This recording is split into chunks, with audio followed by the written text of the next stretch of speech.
So Scott and Quinta, I am sorry that the end times appear to have come to DC. How are you holding up?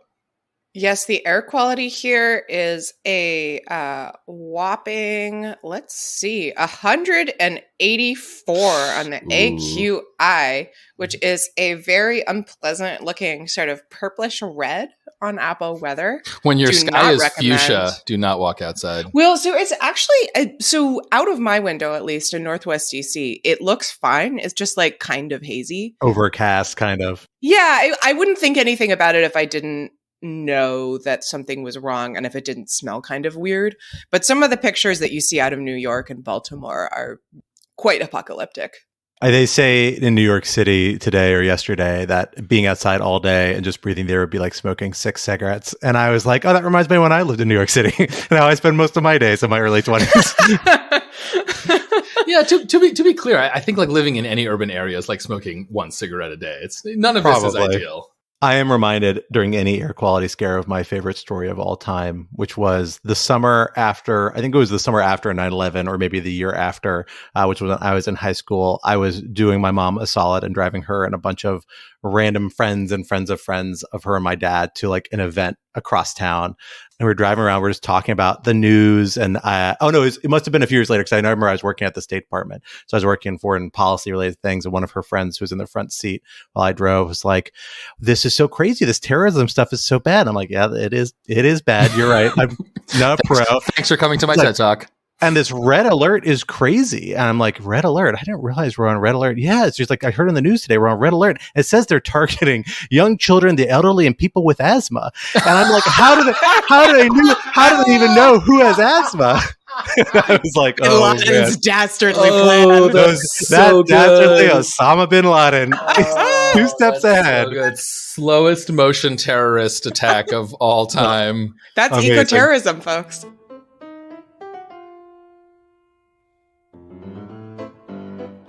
Hello, everyone, and welcome back to Rational Security. I am one of your co-hosts, Scott R. Anderson, back here in the virtual studio today, not IRL, with my 2 other co-hosts, Alan Rosenstein. Hello. And Quinta Jurassic. Hello. And we are all cowering inside, hiding from the vicious waves of miasma that are spreading over our region here in Washington, D.C., and maybe Minnesota, too. It's fine in Minnesota. It's fine. You're so much closer to Canada. What are those Canadians doing? This whole Coriolis effect's really screwing over the coastal areas. It's weird about the air currents. We do often actually, usually once or twice a year, get the Canadian wildfire smoke, but for some reason this one has diverted around us. So we're okay for the moment. Well, I'm sure your day will come, but I'm excited to Thanks, be able to. I mean, not in a too ominous a way, but let's be honest, it's coming for all of us one day. Going back to that mortality strain that's got to run underneath this whole podcast. But besides that, let us turn to the news because despite the air quality, despite us cowering inside, it has been a week in national security news, to say the least. Lots and lots of very big stories. I'm excited to talk it over with you all and with you, the listener, for what we are calling the Air Quality Fuchsia edition in honor of our present conditions that lead us to this remote recording session. Our first topic, Downstream Effects. The destruction of the Kakhovka Dam in Ukraine promises a new wave of suffering and environmental devastation for Ukrainians living along the Dnipro River. Who is responsible and what could the ramifications be? Topic 2. He's off to meet the wizard, the wonderful Wizard of Laws. That's really good. That's really good, Scott. We are so committed to calling Jack Smith a wizard. Put on the robes. Put the robes back on. There is a visual element to this, but if you listener have not found Jack Smith's picture in his purple hag robes, check it out. It looks straight Harry Potter. It's pretty amazing. So good. Regardless, over the past few weeks, there has been a very steady drip of information about Special Counsel Jack Smith's investigation into former President Trump, investigations, I should say, leading many to conclude that at least one indictment is on the horizon. What do we know about the state of the investigation and where does it seem to be headed? And topic 3, party animals. The number of contenders in the 2024 Republican presidential primary has officially doubled, with new candidates like Christie and Mike Pence presenting, or being unable to avoid, the legacy of January 6th in new light, among other issues with the direction of the party under former President Trump's leadership. What does this mean for the shape of the race? What will it mean, more importantly for our purposes, for the debate over democratic values that it necessarily entails? For our first topic, Quinta, let me hand it over to you to get us started. So it's been quite a week already in Ukraine. Tuesday, there was a massive explosion at the Kakhovka Dam, which is along the Dnipro River, and apparently is one of the largest dams in Europe. It holds back water that's about the size of the Great Salt Lake in Utah. The explosion in the dam caused flooding that has led to thousands of people needing to evacuate. There are some just stunning photos of the flooding in Ukrainian cities like Kherson, which are essentially underwater. Just the roofs are above the water line. It's not totally clear what happened here. The reporting indicates that this seems to have been an intentional explosion just from the dam explosion experts who apparently exist, who the New York Times quoted, just the way that the dam sort of fell apart. It's not clear who is responsible, though. So the Dnipro is sort of a dividing line right now between Ukrainian and Russian forces. Ukraine holds the West Bank, Russia holds the East Bank. Both sides are blaming each other. There are reasons that you can kind of make up for why either side would want to do this. On the Ukrainian side, they're planning a counteroffensive, which I believe has already sort of formally begun. And the breaking of the dam could have the effect of cutting off water to the Crimean Peninsula, which is, of course, illegally held by Russia. On the Russian side, obviously, breaking the dam creates huge problems for Ukrainian civilians. And there was some indication that it might have led to problems at the Zaporizhzhia nuclear plant, since the water was required for cooling the nuclear material at the plant. It seems like that we are out of the woods on that one, at least according to the Ukrainian government. So that is good news. But all in all, it's a pretty catastrophic story. And whoever chose to take this step really decided to just put it all out there in, I think, a pretty bad way. So Scott, I want to turn it over to you first. First, for your thoughts on, who might have done this and why. But I also wanted to ask about the implications under international humanitarian law, because my first thought when I read the story was that a dam is civilian infrastructure and that targeting it is therefore illegal under the laws of war, or whoever is responsible. Is that right? That certainly could be right. I mean, there are times where you can target what might be considered civilian infrastructure, for example, if there's an element of dual use or if it has a legitimate military purpose. But dams and nuclear facilities, actually both, fit into a special category of rules for items that have a particularly high ramifications with a high rate of consequence for civilian populations. They're actually identified expressly in this rule. It's codified in Article 56 of Additional Protocol 1 of the Geneva Conventions, which is not always universally accepted, although of the additional protocols, it's the most widely accepted. Perhaps more importantly, it's considered to reflect in most parts customary international law. So most states, including the United States, generally accept it applies, even if it's not really a treaty body that the states have subscribed to. In this case, Russia and Ukraine, I believe, are both the parties to AP1. I should double check that, but I believe that's right.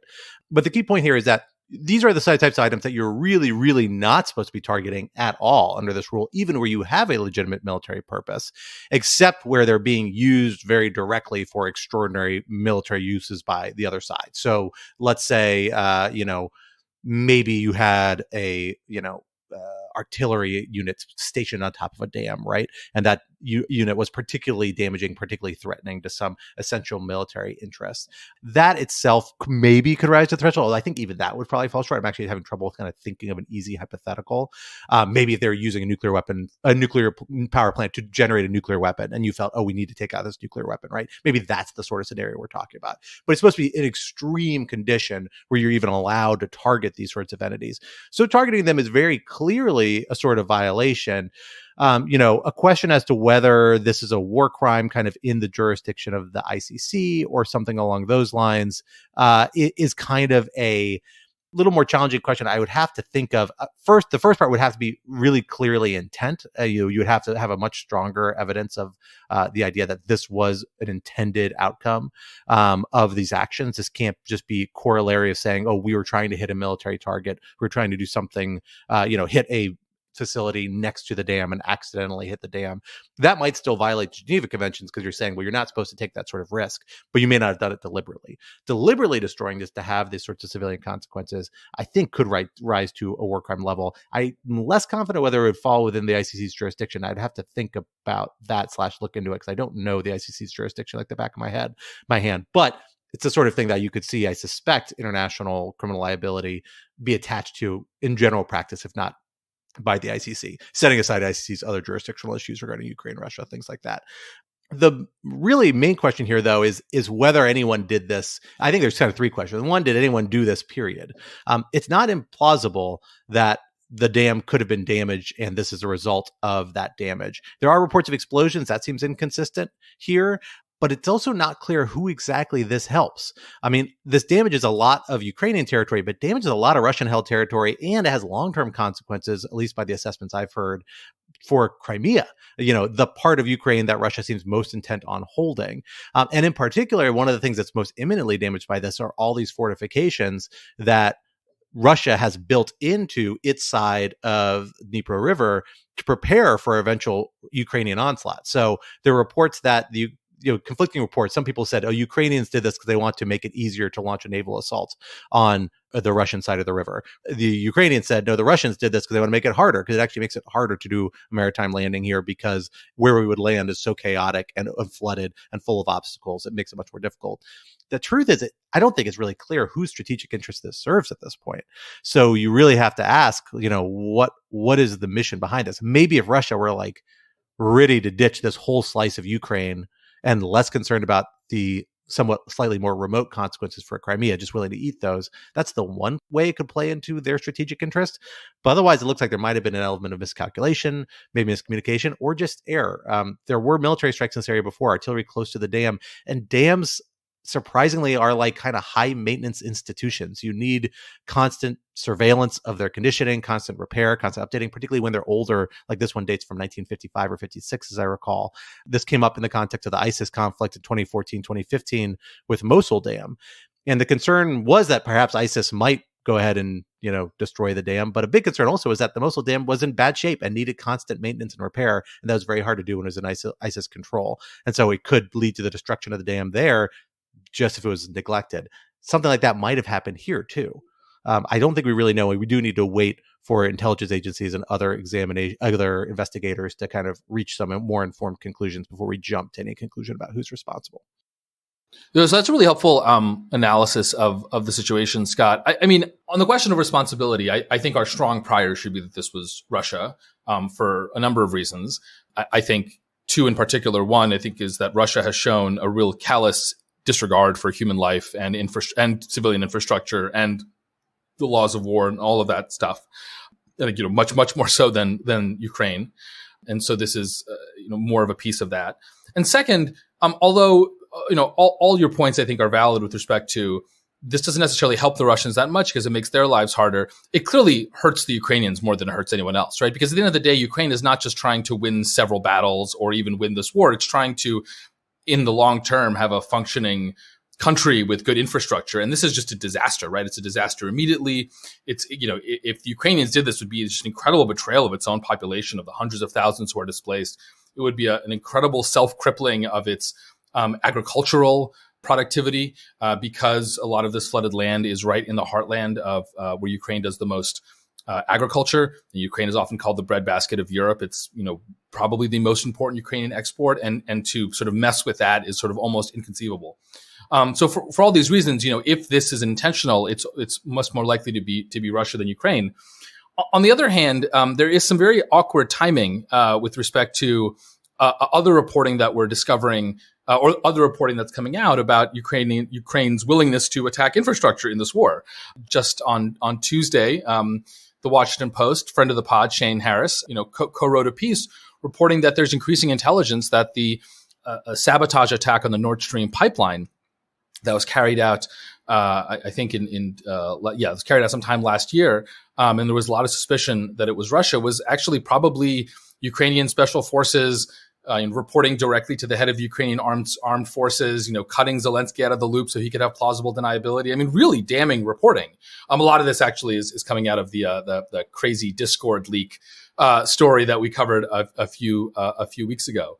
Now, whatever you think about the appropriateness of the Nord Stream attack, and I think that's probably a very bad idea.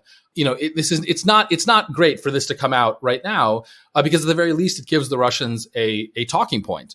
And as much as I think we are all on Team Ukraine, it is important to hold the Ukrainians to account as well when they sort of act in ways that are sort of really problematic. And so it's not great timing for this reporting to come out, given that it'd be much more convenient if we could all just focus 100% on Russia right now. There's also, I think it's worth mentioning, in addition to the Nord Stream, there's the apparent assassination of Dasha Dugina, the daughter of the Russian sort of weirdo propagandist Alexander Dugin, who is actually, despite his outsized presence in Western press because he's crazy and he gives good quotes. Rasputin 2.0. Well, right, but like Rasputin actually had influence, whereas Dugin is just like a weird guy kind of saying weird stuff. But in any event, so I guess what I'm saying is if you're going to do a war crime, pick a better target, ? But Dugina, she was a civilian. She appears to have been targeted by the Ukrainians. You shouldn't do that. There's also the recent assassination of a Russian pro-Putin sort of military blogger, Vladlen Tatarsky, who was assassinated with an explosion in a statuette of himself that was handed to him that contained a bomb. Yes. So that, I think, has also been traced. Don't order self-statuettes. It's actually kind of a sad story because I think that there was a Russian woman who handed it to him who has said that she thought that it contained like a listening device or something like that and didn't realize that it was about, yeah, exactly. And didn't realize that she was signing up for decades in prison. So anyway, those are both examples of actions that, I don't know, Scott, you can tell me if I'm wrong, seem to go pretty far beyond the pale in terms of the laws of war. And certainly I was going to say I don't want to do a both sides, except that is kind of what we're doing. But in terms, right, if you divide the jus ad bellum and the jus in bello questions, right, and say that we're focusing just on the jus in bello, these actions that are apparently by Ukraine and maybe by Ukraine in the case of the dam, although we don't know, I agree, raise questions. Is that fair, Scott? They do. There are arguments you can make about at least about Alexander Dugin, if he was the actual target versus his daughter, which I don't think we know which one was actually the target. And I don't know about the blogger case, but I've heard people make argument that you can make arguments because of the relationship between some of these actors and the Russian state that you could make an argument they're legitimate military targets. I'm not entirely persuaded by that, but there's at least a little bit of gray area because they are part of this government complex that's clearly steering the war and motivating and driving some sort of war efforts. And particularly there's also like the intersection with the state sector, which is a little confusing. I would not, like I said, I'm not going to co-sign any of these theories, but people have made them and I've made them to me who I think are good on these issues. So I at least think there's credible arguments out there to be considered. The more problem to me is actually like the strike the other week that hit a civilian residence in Moscow, right? This hasn't really gotten that much attention because it didn't kill anyone. It was like caused a fire at an upper floor unit in Moscow. But you heard all these reports and people from quoting Ukrainian officials saying things like, we want the Russians to feel like they're at war. It's important that they feel like they're at war. That sounds a lot like you're doing this on purpose. And deliberately targeting civilians, is very clearly the thing that your number one thing you're not supposed to be doing, just for the sake of making them feel like they're at war. There's similar accounts about people sending rockets into parts of Russia closest to Ukraine on the same principle and hitting military targets, but maybe military targets that are closer to civilian areas and more visible to civilians.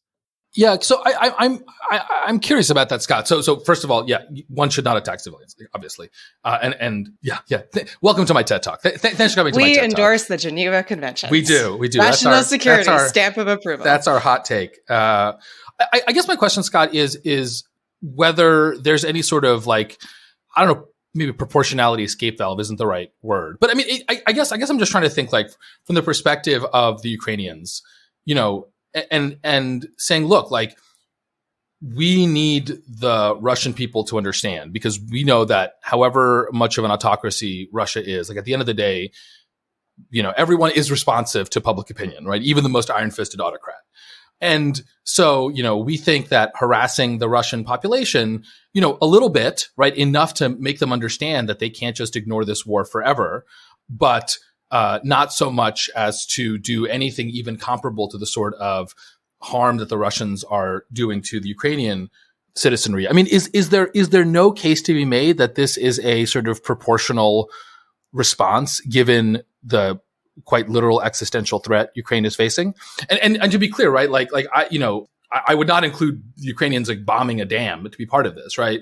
But as you pointed out, right, I mean, they sent a drone and lit an apartment building on fire, which again is really bad. I just want to be very, very clear. It's really bad, but this whole situation is really bad.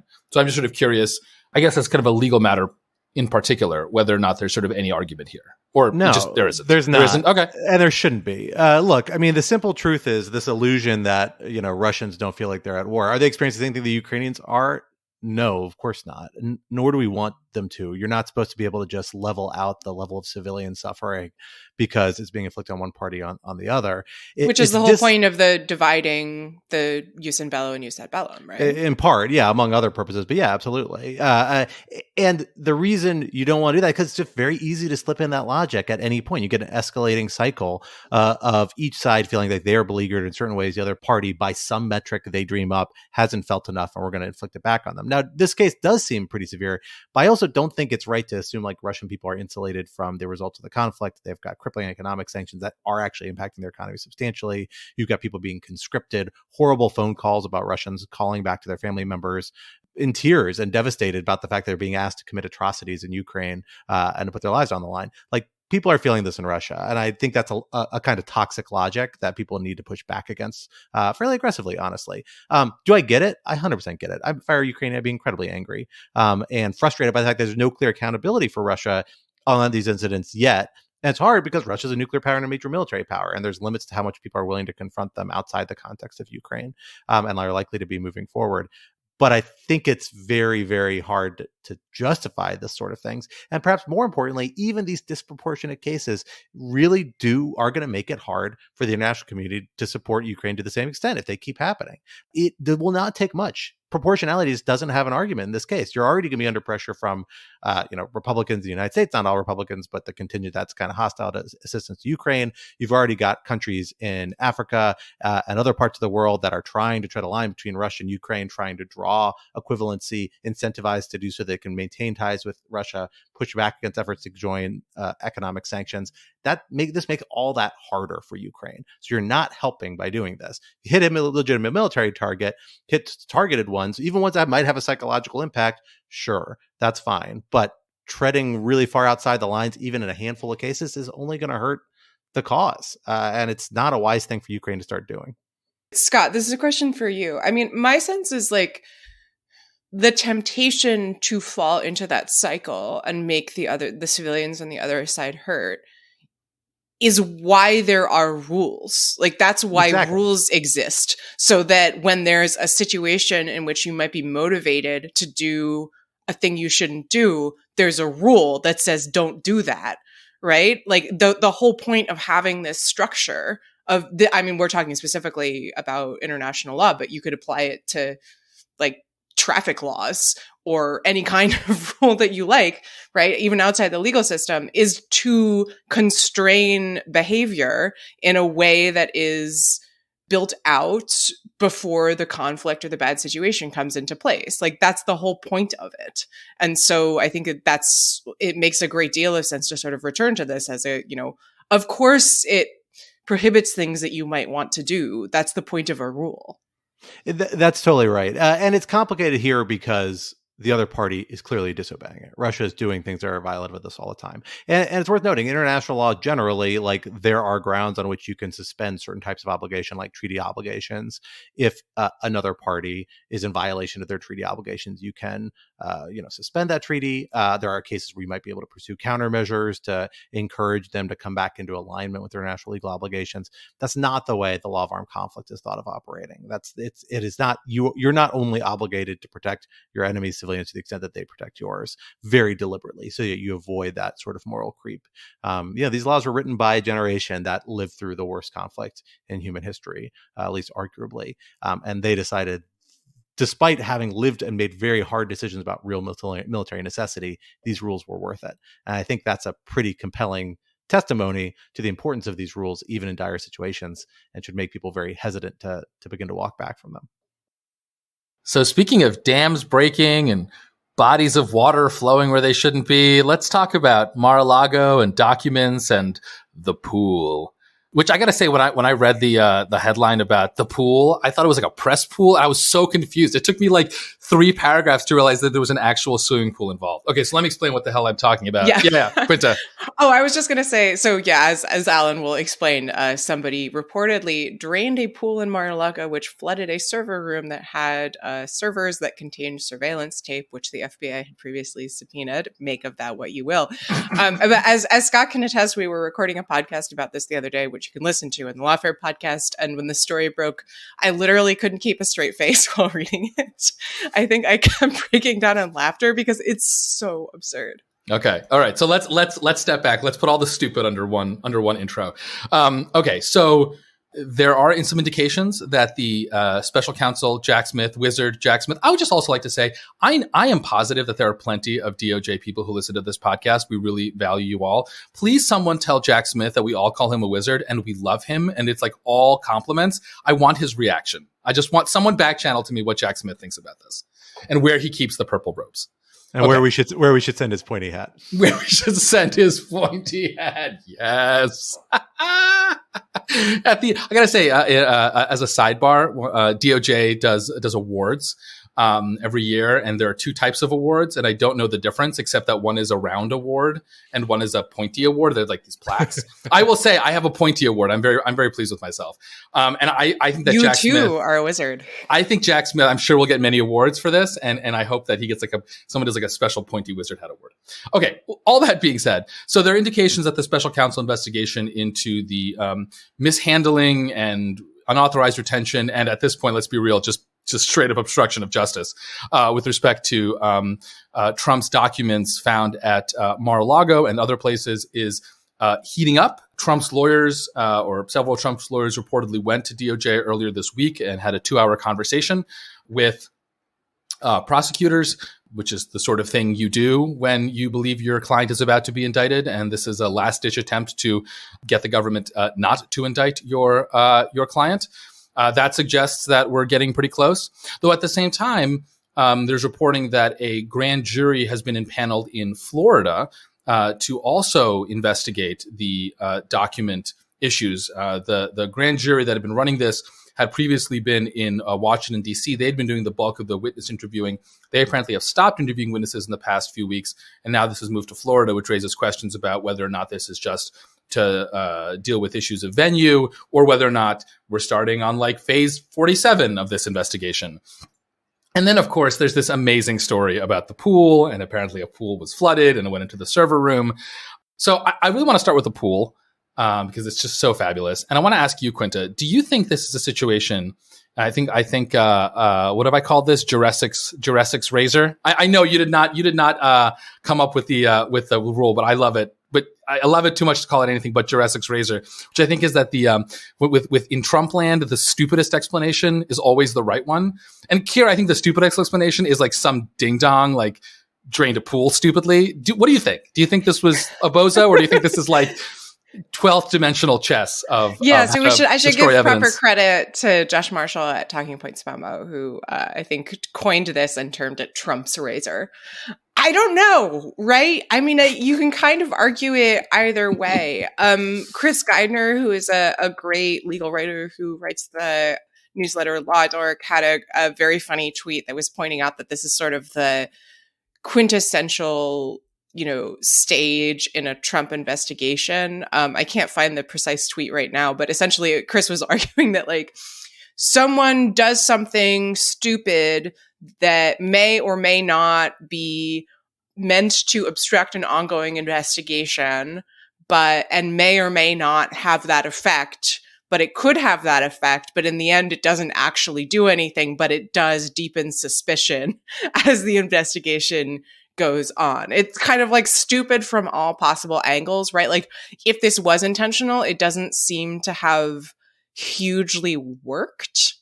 insofar as at least some of the surveillance footage, or most perhaps of the surveillance footage, appears to have been intact, although I think there are some questions about whether there's material that wasn't handed over that perhaps could have been damaged.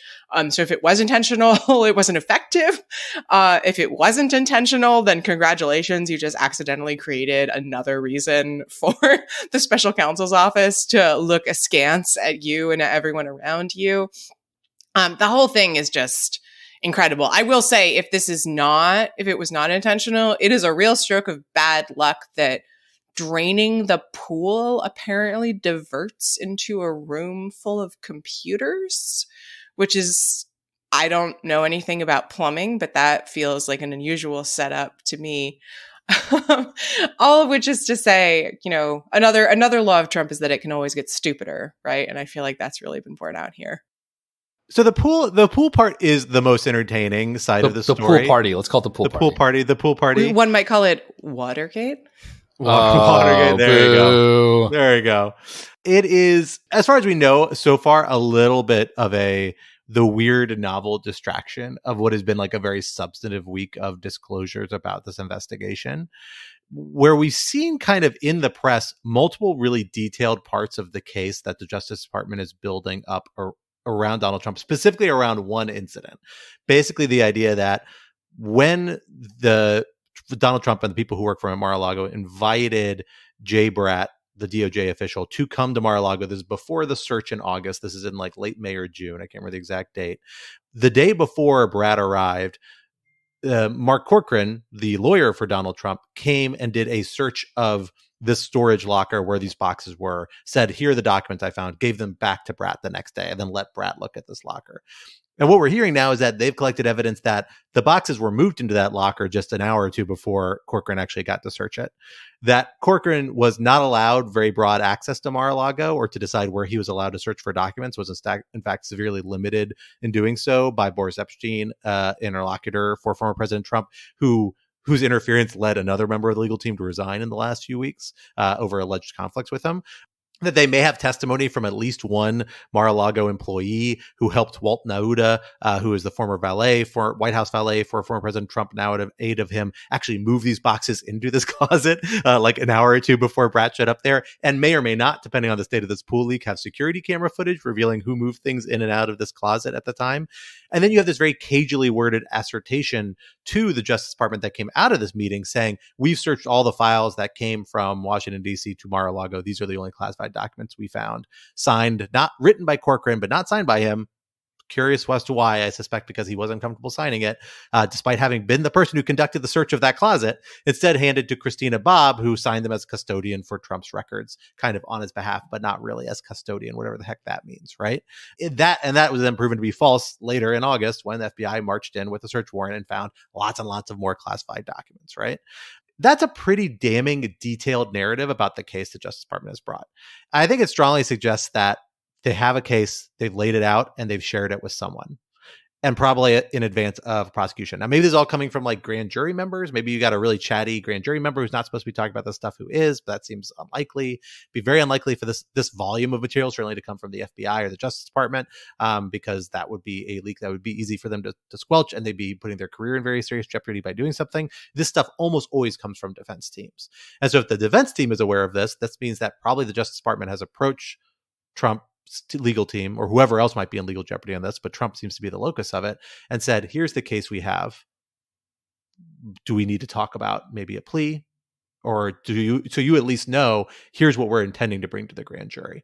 And it's not unusual to do these sorts of presentments and conversations with them, because you know the case you're going to bring to the grand jury, and it gives them a chance to make counter arguments that maybe will save you the time, or maybe it brings things to a plea faster. In a politically sensitive case like this, you probably want to check all the boxes and give every procedural benefit of a doubt to the other side. So that's why people think this is a sign that this has happened. And the meeting with Merrick Garland and Trump's lawyers that happened earlier this week seems to be the icing on the cake on that, because the one thing that if the special counsel is intent on bringing charges that can stop him is the attorney general. Although the attorney general has a very deferential standard of review that he's supposed to apply to, so it seems very unlikely Merrick Garland would, but it's kind of your last Hail Mary pass to head this off at the pass. So this is why a lot of people think, I think correctly, that this means there's probably an indictment coming down the pike around this issue, particularly like this kind of obstruction, retention of documents. We also have this issue of a tape with Donald Trump. I don't want to go too far afield. There's also other threads of investigation that are worth talking about. But at least around this is the sort of stuff that for people to get into the public field after a pretty quiet couple months of this investigation, seems clearly they're talking to defense attorneys about this stuff. That sound right to you, Quinta? Yeah, I think that's right. I know Alan has another question, but I just want to jump in first. So I do think that, as you say, generally it is the rule of thumb is that quotes, anonymous quotes in the news and stories are sourced to defendants or counsel of the defendants. And I'll recommend a great piece that Ben Wittes wrote during the midst of the Mueller investigation you can read on Lawfare, that's called How to Read a News Story About an Investigation's 8 Tips on Who is Saying What. Such an invaluable piece. It's so good. Myself reading that over and over again. It's an incredible resource. And I think a really important point here is just that there are a lot of witnesses here. Like, there are a lot of people who the special counsel's office has spoken to, like random Mar-a-Lago workers who saw Weltnota reportedly move the boxes, right? And therefore, there are a lot of defense lawyers who might be interested in talking to the press. And so I do think that that's sort of important to keep in mind when we're thinking about where these stories are coming from. So I have not actually read that piece that you referenced that Ben wrote, but I will read it toot sweet, and I will also put it in our show notes so that our listeners can read it too. Okay, so let's say, I mean, obviously we don't know, right? But let's say that Trump is about to be indicted and is ultimately indicted for mishandling of documents and I would guess also obstruction or lying or something like that. What happens next? I mean, of course, Trump is already under indictment, right? This is kind of amazing. Just that this is the new normal. He has been indicted by the Manhattan DA for falsification of business records and maybe tax fraud. It's a little unclear there. That investigation or that indictment is ongoing. It appears to have had no effect at all so far on the race. And obviously we'll talk about the broader GOP race dynamics in the next segment. Is there any reason to think that a federal indictment would have a bigger effect, either because it's federal and not state, and also because, I think there's some well-founded, if not skepticism, then a recognition among even those who support the Manhattan DA's actions that this is not like of Trump's legal issues like the biggest deal, and that the document retention issue is more serious and a little more straightforward, even if at least I think that it's still not the most important thing he did, and that really until we get some accountability for January 6th itself, there's a real rule of law problem. But all that being said, let me throw it out to you, Quinta or Scott. If tomorrow Jack Smith indicts Donald Trump, does anything change? Scott and I are both like sugar emoji. I mean, like, yes and no, right? I do. So I will say, I do think that, yes, it is true that the document retention issues on the surface are less like democracy focused than January 6th. And that unless and until there is some legal accountability for Trump for January 6th from the special counsel's office, this is all going to have a bit of a vibe of the Al Capone on tax evasion stuff. On the other hand, Al Capone really was invading taxes. And I believe that the tax evasion was in service of like money laundering that was connected to the criminal gang that he was running.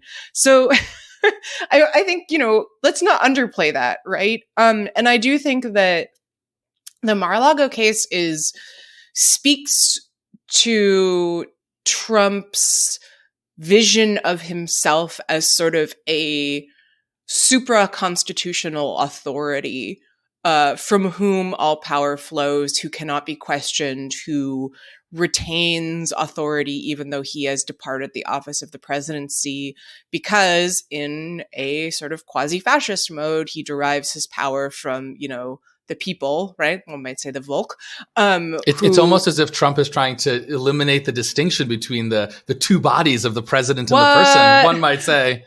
So that is a very dangerous place to be, right? And I think you see that in how he talks about, like, he said that these were my documents, they belong to me, I can take them, right? Sort of not accepting the legitimacy of the investigation and the authority of the Bureau and now of the special counsel to investigate them.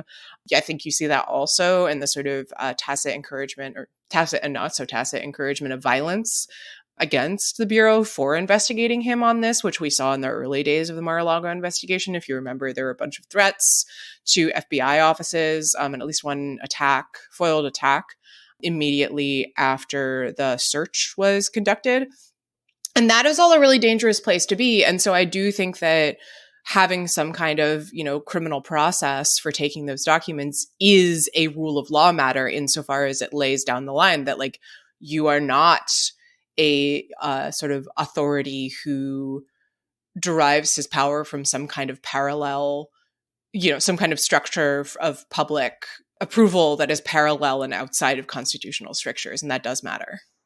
So all of that is true, but just to get a quick follow-up question, like, it took you several minutes to explain just now, like, why it's so bad that you have these documents because of fascism and because of I love it. I agree with you. Like, but isn't the very fact that you had to kind of explain this going to be for, purposes of national politics and certainly geopolitics? Like, who cares? Like, they're documents. Like, stop confusing me with, like, I mean, maybe, but I phrased that in the most egghead way possible, right? I mean, I think you could, if you are messaging this as like a political flack, which I am not, right? You could say it like, Trump thinks he's above the law. He thinks the rules don't apply to him. He took what didn't belong to him and he put you in danger.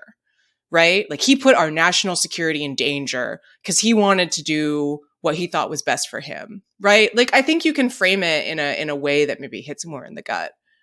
Yeah, I think that's exactly right. I mean, the danger of the story isn't because it's in federal court versus state court. It's because it's just clear, simple, and is embedded in a very different set of priors for Republican politicians, right? Which is that who are usually pro-national security and concerned about leaks and don't like leaks and aren't friendly to leaks in the media.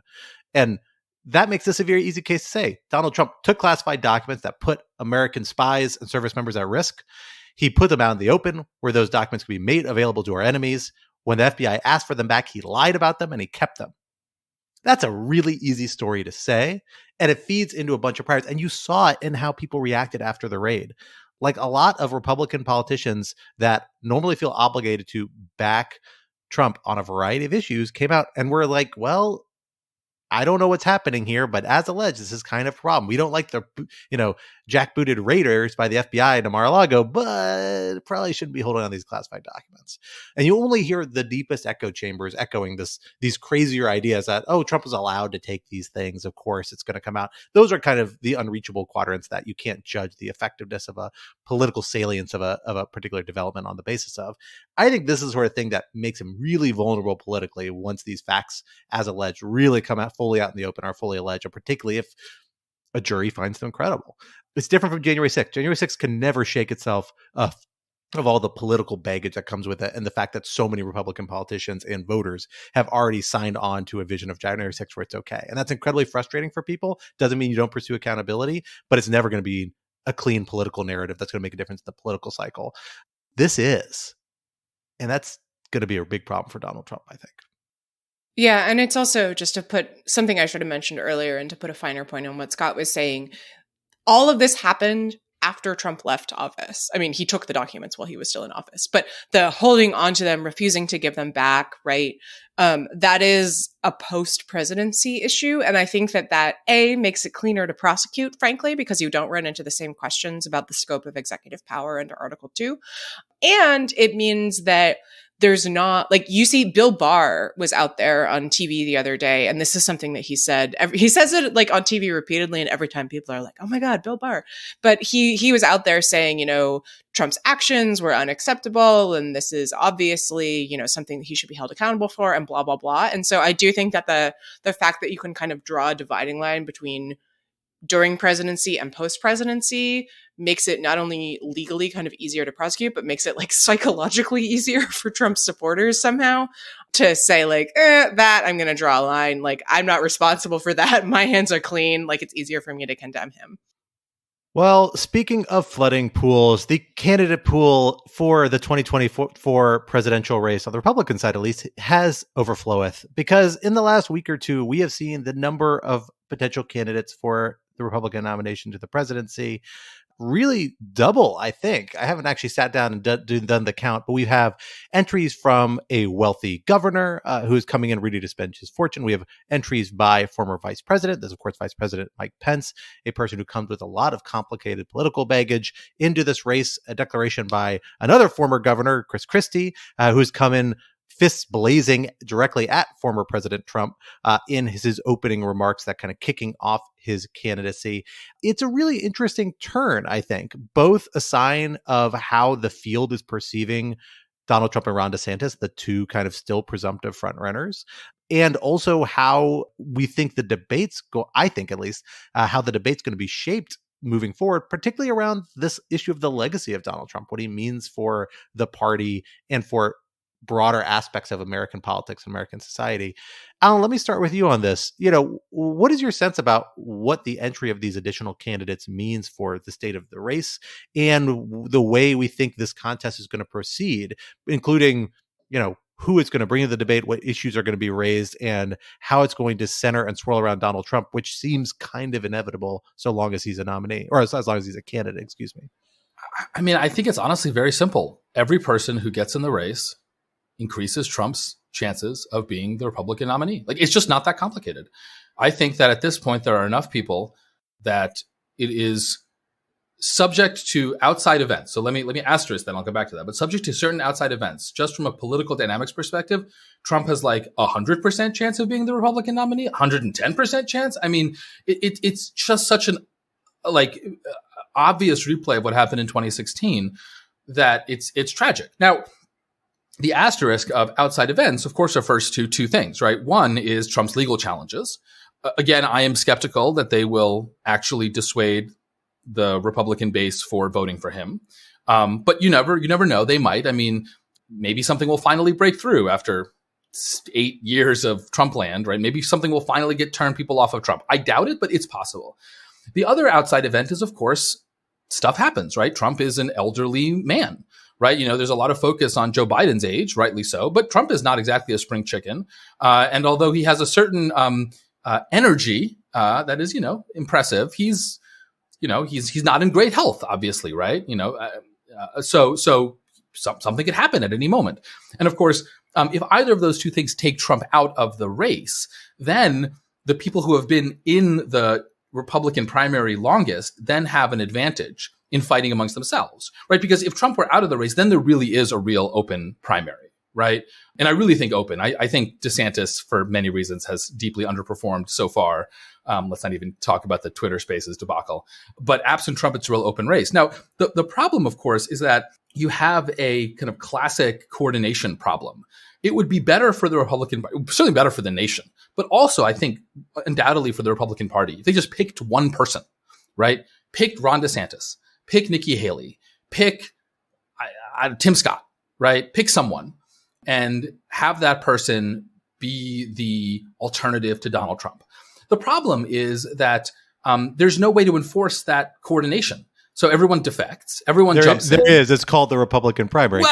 Well, no, there isn't a way for the Republican Party to limit the entrance into the Republican primary, because the Republican Party, like frankly, both parties, but especially the Republican Party, is incredibly institutionally weak. So they have no way to punish, right? The ninth Republican GOP candidate who comes in on the off chance that he might or she might win, or because it's good for their profile, or because they want to get a Fox News anchor job after this. And so you have a situation in which you're just having a repeat of 2016. I think it's all very simple. And the fact that it's insane should not detract us from recognizing that this is like very straightforward, very sad, and again, subject to outside events. Like I don't know, you want to make a bet, Scott? $10, no question. Trump is the nominee, and it's not even close. I think I will take that bet. You take that bet, and okay? I don't buy it. Quinta, you are the witness and the adjudicator for what not even close means. I absolutely would side with Alan on this. I mean, who knows, right? But DeSantis, It's giving Scott Oh, Walker Ronnie. energy, you know? No, seriously, like there was a Republican governor. Ron, exclamation mark. There was a Republican governor who everyone decided sort of collectively was going to be the party's like next big voice on the national stage. And he just flamed out. Like running for president is really hard. These guys are not ready for prime time in the way that you need to be. And I do think that is really crucial. And it's also part of it is that, you know, that the party has just boxed itself into this weird position where there are voices out there who are like Asa Hutchinson, for example, who are explicitly running on an anti-Trump platform, right? Like, we do not need Trump again. Here are things that Trump has done that I do not like. Now, Hutchinson is pretty conservative. I think my former governor, Christie, has announced his run, and I think is intentionally planning to run on a like, here are the things that Trump has done that are bad. We need to move away. He's just going to punch Trump at some point. Like, I feel like his end game is just punching Trump in a debate, like New dropping York, the mic New and being Jersey, like, I have done my job. It's Let's amazing go. how personal that his presidential run is. It's crazy. I'm telling you, New York, New Jersey, trying for some traffic problems in Fort Lee. Slug it out at the Port Authority. I never thought I would ever root for New Jersey, but here we are. Yes. Yeah, I never thought I would root for Chris Christie. So there are sort of those candidates, but then there's also a much bigger category of candidates who are trying to run to replace Trump as sort of the party's standard bearer, but can't say that they want to do that because the base still supports Trump. So you end up in this like weird situation where you have Nikki Haley saying like, it's time for a new generation. Now, what could that possibly mean, right? Haley can't run, or Kim Scott, for example, right? Like they can't run on, I'm more familiar with Haley, so I'll focus on that. She can't run on taking the Confederate flag down in South Carolina after the Mother Emanuel Church shooting, because she's trying to appeal to Republican base voters who might want to keep their Confederate flags up. And that's like the big thing that distinguishes her, right? And you see also she's been trying out all these kind of awkward lines about, trans athletes driving teen girls to suicide, which is just completely made up. That doesn't like get a lot of applause or anything, but strikes me as trying to kind of get in there and take some of Ron DeSantis's shtick. DeSantis, meanwhile, is running in this sort of like hardcore, it's not even social conservative, but radical, quote unquote, anti-woke agenda that has appeal within the base of the party. Not clear to me at all that it has appeal outside the base. But again, he can't really say like, Donald Trump, you shouldn't vote for Donald Trump because he's been indicted in Manhattan. He's facing at least one, maybe three more indictments. And that's not good for him in the general because people support Trump. And so the party has just put itself in this bizarre position. So let me explain why you guys are wrong, flat out. First off, the general logic, which is a very compelling logic for as to why having too many candidates benefits Donald Trump, and it's a trauma from 2016 that we all are continuing to relive in our heads, relates to the primary structure, which is a predominantly winner-take-all, particularly in early primaries in the Republican system. That's changed a little bit in 2016. I can't remember exactly the details how, but still basically a winner-take-all, certainly in the early states. Those elections don't happen until February. That's the first Republican primary, if I recall correctly, 2024. So we've got 9 months until that point. Up until then, I actually think it's very beneficial to have a lot of candidates bringing a variety of perspectives, and particularly a variety of perspectives that are challenging for Donald Trump and his agenda. If from the perspective of somebody who's worried about Donald Trump's values and his perspective on democracy, more so even than other Republican candidates, although I'm generally, not a super big, somebody who's likely to vote for any Republican candidate, if I'm being honest. But in this case, you want candidates to have to field test their values. If you had asked people to get behind just one candidate early on, it would be Ron DeSantis. Ron DeSantis has shown himself to be a seriously flawed candidate as soon as he got road tested in a meaningful way. And that's going to happen as you get later to the primary, as you get close to the actual winner-take-all stage. So you actually need people out there testing themselves, testing different candidates, different narratives, and challenging Donald Trump from different perspectives, which we're really beginning to see with Chris Christie and, frankly, Nikki Haley beginning to ratchet it up a little bit, taking targets at aspects of Trump's record. Is it going to sound like some people may want from a perspective of like January 6th accountability? It's not. It's never going to sound like that, the Republican Party, right? Because that the Republican Party's already very much bought in to a narrative saying what happened during the Trump years was more or less okay, more or less we liked it. Some mixture, some static around the January 6th stuff that makes it a little awkwarder for people, but no one's going to approach it. What you're going to see here are things like Chris Christie did in his, I think, opening kind of remarks and public event we heard in the last few days, where he says, look, it's a real problem when you have people lying to themselves and to you, and it hurts our party. It makes us less likely to win. It means they're corrupt. I mean, he really vocally, directly took on corruption by Trump and his family. And Trump having to answer questions about that on a debate stage is going to be meaningful. And I think there is a potential it still moves votes. I think people get way too embedded in early in with this idea that, oh, this is all settled by our polling numbers this far out. To check this, I pulled out polling numbers from Republican primary in 2015. I actually did it for 2012 as well, or 2011, I should say. So like June 7th, which is the day we're recording this, 2015. Who do you think was the front runner in the Republican primary?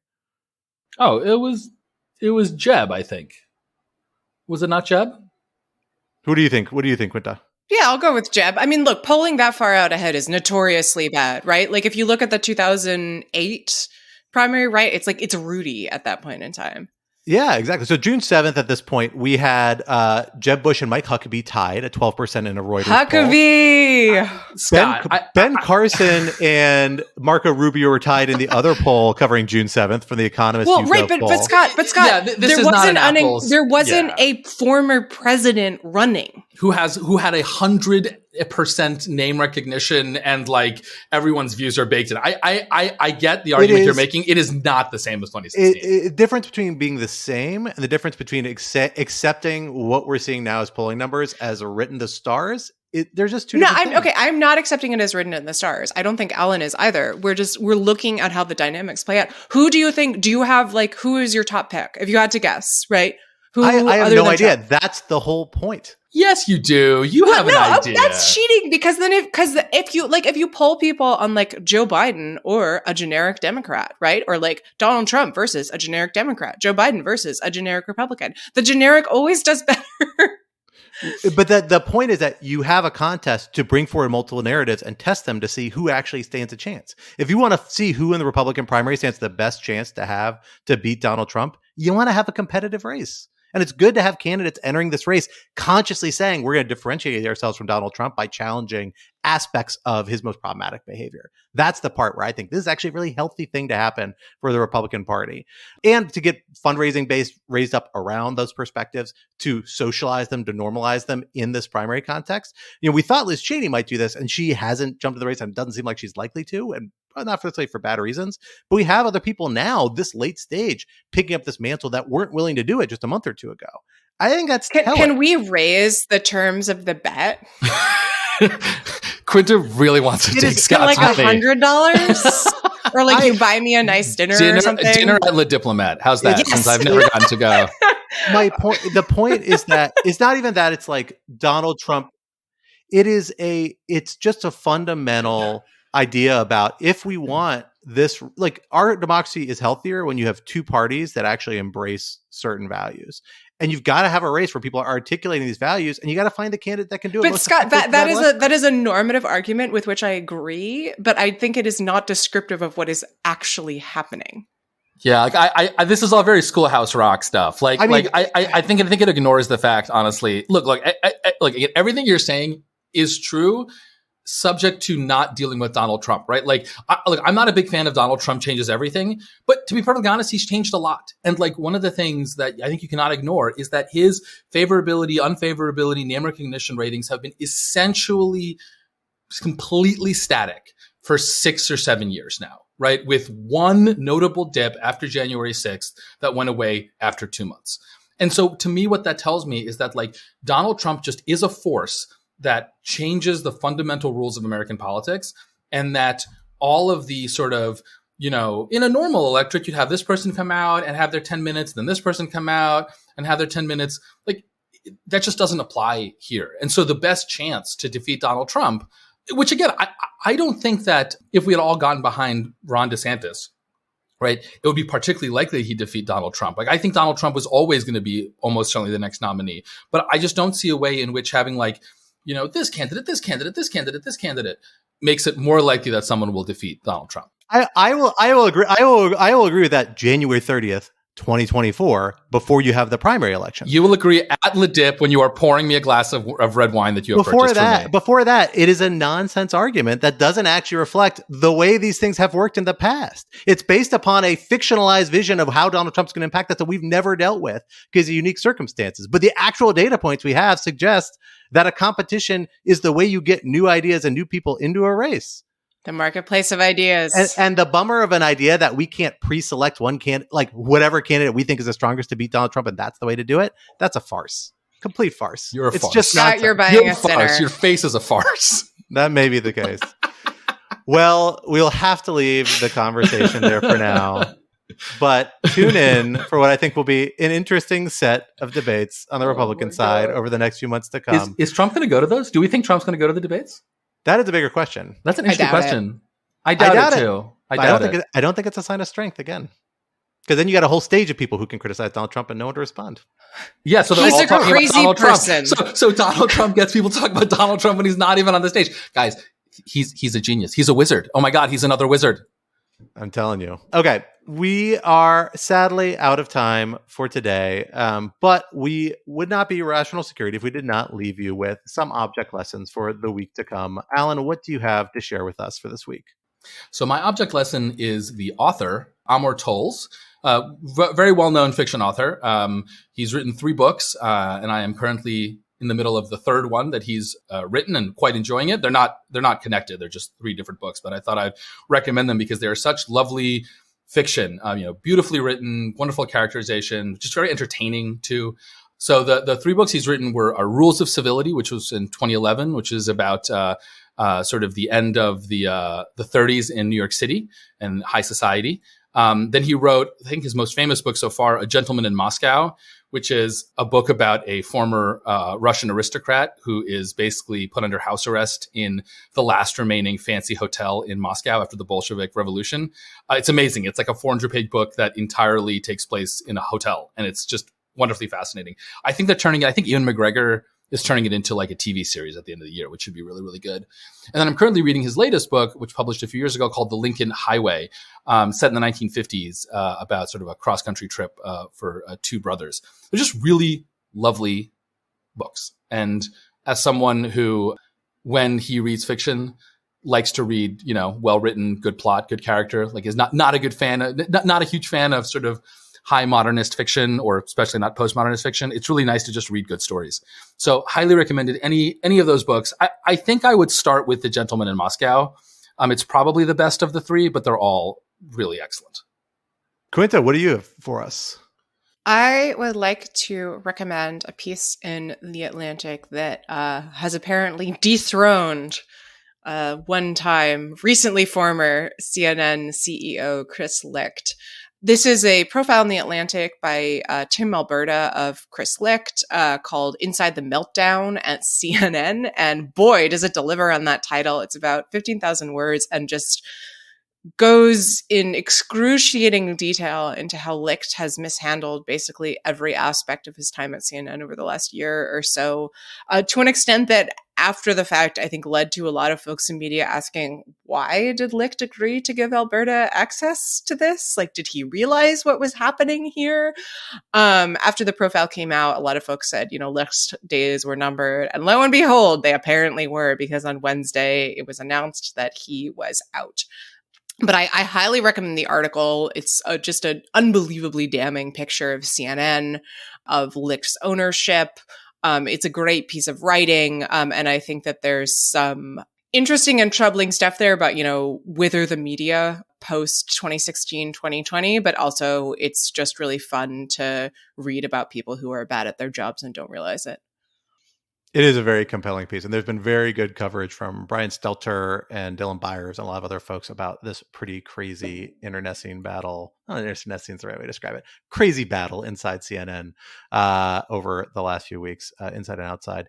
Well, for my object lesson, I am going a little closer to home. A good friend of mine, Aman George, a buddy of mine from childhood, who is also an ANC rep here in DC, and has helped me sue the president in the past, among other things, fun projects. He is an e-bike fanatic, and has been prevailing upon me to purchase one for a long time, even lent me one for the last few months to use to get back and forth to work. And lo and behold, I gotta say, I really love it. And I'm getting on this fad that started, I guess, mostly during the pandemic, but it's a great way to get around the city, particularly DC, which is a relatively small city. It's economical. It is easy to do compared to a regular bike in a suit or a sports jacket, which is how I usually find myself biking to the office, which made regular biking a little uncomfortable, but this is lovely and phenomenal. But Aman has put together an incredible resource that he put in a Twitter thread that includes, I think, not one, but two, maybe even three different PowerPoint slides or decks. He's a former consultant, forgive him, that outline a lot of advice for people interested in buying e-bikes, using e-bikes, why you should use e-bikes, why cities should improve infrastructure around biking and e-bikes, and all sorts of endorsements. It's really a phenomenal resource for people interested in this from a policy perspective or just interested in buying a bike, which I recently did with his help. So I encourage people to check it out. I'm going to make that my object lesson.